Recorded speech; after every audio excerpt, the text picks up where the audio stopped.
বনাবলৈ দিছে আৰু ইনচালো কৰিছে সিহঁতি দেই নেপায় আকৌ দেই নোৱাৰিলে এনেকৈ নেপায় নহয় ইনচাল কৰিবলৈ বাৰু এয়া আমাৰ মিতালীৰ দ্বাৰা খাই যদি আহিব আৰু কাহানিবা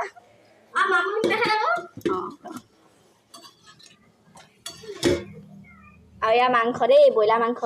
এতিয়ালৈকে বনোৱা নাই কেঁচা আছে বনাম আৰু তাৰপিছত আপোনালোকক দেখাম গাইছ ৰেডি হৈ গ'ল দেই খানা ইয়া মাংস আমাৰ মিতালীয়ে বনালেই কেনেকুৱা হৈছে নাজানো পাই বেয়া হ'ব পাৰে মানে হেতি খাই হোৱাৰ পাছত মানে টেষ্টটো ক'ব দেই কেনেকুৱা হৈছে ৰিভিউ দিবলৈ আছে আৰু এতিয়া বনাই কৰি হৈ গ'ল এয়া পুৰি আৰু মাংস চব্জি মানে এতিয়া দুইজনে আমি খাবলৈ বুলি ল'লোঁ এয়া মিতালী ষ্টাৰ্টিং কৰিয়ে দিলে এতিয়া ময়ো খাই লওঁ আৰু খাই কৰি পিনে আজিলৈ ঘৰলৈ বুলি গুচি যাওঁ কাৰণ নহ'লে ঘৰত খেদন দিব এতিয়া অলৰেডি 3টা বাজিলে ৰাইজ আজিলৈ ইমানতে আহিছোঁ ভিডিঅ'টো চাই কেনেকুৱা পালে কমেণ্ট কৰি জনাব আৰু আগলৈ ভিডিঅ'বোৰ চাই যাব বুলি